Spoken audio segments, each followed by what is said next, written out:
सभी शिक्षक साथियों को मेरा नमस्कार। साथियों, मेरे YouTube चैनल में आप सभी का एक बार फिर से स्वागत है। साथियों, बेसिक कोर्स 5 दीक्षा पोर्टल पर अपलोड हो चुका है और झारखंड के शिक्षक साथी इस कोर्स को 1 दिसंबर से शुरू कर सकते हैं। साथियों, आज की इस वीडियो में हम इसका पार्ट 3 लेंगे। इससे पहले मैं पार्ट 2 बना चुका हूं और पार्ट 1 बना चुका हूं। जैसे ही हम कोर्स में आगे बढ़ेंगे तो इसमें एक पार्ट आएगा दार्शनिक सोचने का कौशल, क्या, क्यों, कैसे। तो इसमें आपका आकलन दिया हुआ है, भाग 6 आकलन है, जिसमें प्रश्नोत्तरी दी हुई है, अपनी समझ को परखें। तो देखते हैं किस तरह के प्रश्न इसमें दिए हुए हैं। साथियों, वीडियो को ध्यान से देखते रहिए। वीडियो को शुरू करने से पहले मैं आपको बता देना चाहता हूं, अगर आप चाहते हैं इस तरह की इंफॉर्मेटिव वीडियो आपको एक प्लेटफॉर्म पर मिले, तो उसके लिए मैंने इंफॉर्मेटिव वीडियो व्हाट्सएप ग्रुप और इंफॉर्मेटिव वीडियो टेलीग्राम ग्रुप बनाए हुए हैं। आप चाहे तो मेरे ग्रुप से जुड़ सकते हैं। ग्रुप का लिंक आपको वीडियो के डिस्क्रिप्शन बॉक्स में मिल जाएगा। इस पे क्लिक करके आप इससे जुड़ सकते हैं। तो चलिए जानते हैं दार्शनिक सोचने के कौशल की आकलन प्रश्नोत्तरी में किस तरह के प्रश्न दिए हुए हैं।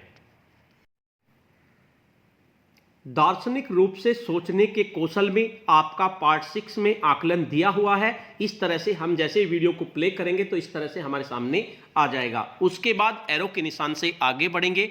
जैसे हम एरो के निशान से आगे बढ़ेंगे तो प्रश्न नंबर 1 हमारे सामने आ जाएगा। इनमें से इंसान होने की सबसे जरूरी शर्तें कौन सी हैं? पहला ऑप्शन है पहेलियां कहानियां सुन पाने की काबिलियत, कंप्यूटर चला पाने की काबिलियत। नंबर 3 अलग अलग आवाजें निकाल पाने की काबिलियत। नंबर 4 तार्किक और बेहतर सोचने की काबिलियत। तो साथियों, इंसान होने के लिए सबसे जरूरी जो शर्त होती है वो होती है तार्किक और बेहतर सोचने की काबिलियत। तो इसलिए ऑप्शन 4 हमारा सही होगा। इस पे हम क्लिक करेंगे और सबमिट के ऑप्शन पे क्लिक कर देंगे। ये आपका सही हो जाएगा। आपको जो दिया हुआ होता है इनको आप पढ़ लेंगे। जैसे मशहूर दार्शनिक अरस्तु के अनुसार इंसान ही वो सामाजिक जीव है जिसमें तार्किक रूप से सोचने की काबिलियत होती है। तो इसको आप ध्यान से पढ़ लेंगे। जारी रखे पे क्लिक करेंगे। उसके बाद प्रश्न नंबर 2 हमारे सामने निकल के आ जाएगा।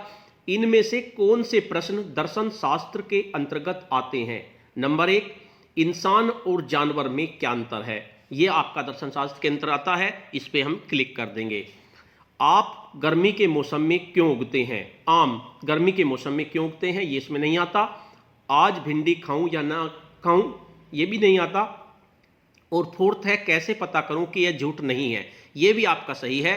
तो ऑप्शन नंबर 1 और ऑप्शन नंबर 4 इसके सही होंगे।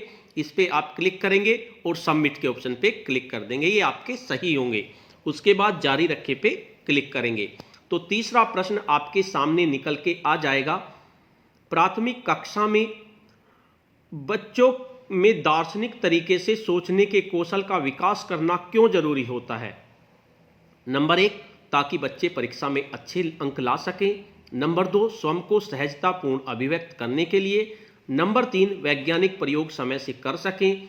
नंबर 4 अपने निर्णयों, मान्यताओं और विश्वासों को तार्किक रूप से समय समय पर टटोल सकें। तो इसका फोर्थ ऑप्शन आपका सही होगा। फोर्थ पे हम क्लिक करेंगे और सबमिट के ऑप्शन पे क्लिक कर देंगे। उसके बाद जारी रखे पे क्लिक करेंगे। उसके बाद प्रश्न नंबर 4 हमारे सामने आ जाएगा। कौन से शिक्षक बच्चों में तार्किक विचार के कौशल के विकास के प्रति सचेत हैं? शिक्षक 1 कहानी पढ़ ली सबने। चलिए अब इन प्रश्नों का जवाब लिखकर दीजिए। राजा की दवाई कितने किलो सोने के बराबर थी? मंत्री ने राजा की जान कैसे बचाई? शिक्षक 2 कहानी पढ़ ली सबने। चलिए अब इन प्रश्नों का जवाब लिखकर दीजिए। राजा की बीमारी का असली कारण क्या था? मंत्री की जगह तुम होते तो क्या करते? अब इसके ऑप्शन दिए हुए हैं। पहला ऑप्शन है पहला शिक्षक क्योंकि वो बच्चों के कारणों का इस्तेमाल करने के लिए प्रोत्साहित कर रहे हैं। दूसरा है पहला शिक्षक क्योंकि वो बच्चों की कहानी से भटका रहे हैं। दूसरा शिक्षक क्योंकि वो कहानी के क्रम को याद करवा रहे हैं। दूसरा शिक्षक क्योंकि वो बच्चों को विषय वस्तु ठीक से पढ़ा रहे हैं। तो साथियों, इसका आंसर पहला सही होगा। पहला शिक्षक क्योंकि वो बच्चों को कारणों का इस्तेमाल करने के लिए प्रोत्साहित कर रहे हैं। तो पहले पे क्लिक करेंगे और सबमिट के ऑप्शन पे क्लिक कर देंगे। ये आपका सही होगा। उसके बाद जारी रखे पे क्लिक करेंगे। उसके बाद प्रश्न नंबर 5 आपके सामने होगा। कक्षा 3 में पर्यावरण अध्ययन में शिक्षक ने पत्तियों को अलग अलग करने के कुछ निर्देश दिए। बच्चों ने रंग के आधार पर, आकार के आधार पर, खाने लायक है या नहीं उसके आधार पर, खुरदुरापन के आधार पर पत्तियों का वर्गीकरण किया। बच्चों द्वारा वर्गीकरण करने के आधार पर आपको क्या लगता है कि शिक्षक बच्चों को दार्शनिक सोच की ओर ले जाने के लिए किस प्रक्रिया पर शिक्षण केंद्रित कर रहे हैं?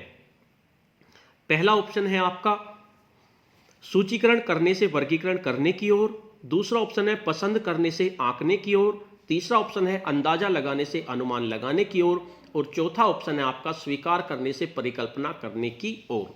तो इसका फर्स्ट ऑप्शन आपका सही होगा।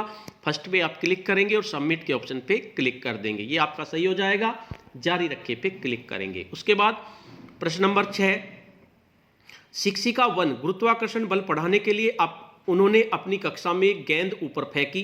जब गेंद नीचे गिरी तब उन्होंने बच्चों को गुरुत्वाकर्षण बल के सिद्धांत के बारे में सीधे सीधे बताया। और शिक्षिका 2 ने गुरुत्वाकर्षण बल सिद्धांत पढ़ाने के लिए कक्षा में बच्चों से प्रयोग करवाया और संबंधित सवाल पूछे। शोधकर्ता और शिक्षक बिट्रोबर्ट फिशर के अनुसार कौन सी शिक्षिका दार्शनिक नजरिए से सोचने के कौशल का विकास करने के लिए बच्चों को तार्किक सोचने के सफर में प्रोत्साहित कर रही है और कैसे? पहला ऑप्शन है आपका शिक्षिका 1, क्योंकि उन्होंने सिद्धांत को सीधे सीधे बच्चों को बता दिया।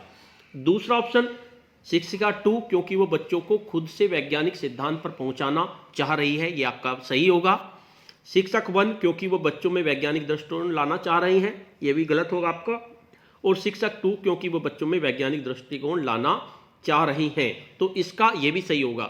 यानी इसका दूसरा और चौथा ऑप्शन आपका सही होगा। इस पे आप क्लिक कर देंगे, सबमिट के ऑप्शन पे क्लिक करेंगे, फिर जारी रखे पे क्लिक करेंगे। उसके बाद प्रश्न नंबर 7 आपके सामने होगा। 2 बच्चे आपस में कुछ बातचीत कर रहे हैं। 10 साल का राजू कह रहा है कि वो मंगलवार को बाल नहीं कटवाएगा, ऐसा उसकी मम्मी कहती हैं। 8 साल की रेनू उसके इस निर्णय के पीछे के तर्क पूछ रही है। वो समझने की कोशिश कर रही है कि बाल कटवाने के दिन से क्या संबंध। वो राजू से अपनी मान्यता विचार करने को भी कह रही है। इनमें से कौन सा बच्चा मत विश्लेषण की ओर बढ़ रहा है? नंबर 1 राजू, क्योंकि वो मान्यताओं के पीछे के कारणों का विश्लेषण नहीं कर पा रहा। नंबर 2 रेनू, क्योंकि वो दूसरों की मान्यताओं के पीछे के तर्कों पर सवाल कर रही है। बिल्कुल सही है दूसरा ऑप्शन इसका। राजू, क्योंकि वो बड़ा है, इसका दूसरा ऑप्शन ही आपका सही होगा। सबमिट के ऑप्शन पे क्लिक करेंगे, ये आपका सही हो जाएगा। उसके बाद जारी रखे पे क्लिक करेंगे। अब प्रश्न नंबर 8 आपके सामने होगा। शिक्षक कक्षा को समाज का प्रारूप देते हुए बच्चों को समाज की अवधारणा समझा रहे हैं। उन्होंने बच्चों से पूछा कि समाज को में बदलाव आना क्यों जरूरी है और समाज की कौन कौन सी विशेषताएं होती हैं और क्या होगा यदि समाज में लोगों ने सोचना बंद कर दिया तो। समाज से संबंधित हुई इस बातचीत में आपको क्या लगता है शिक्षक यहां क्या करने का प्रयास कर रहे हैं? नंबर 1 बच्चों को प्रश्नों और उनके जवाब के पीछे के कारणों के इस्तेमाल के प्रति प्रोत्साहित कर रहे हैं। बिल्कुल सही है, इस पे आप क्लिक कर देंगे।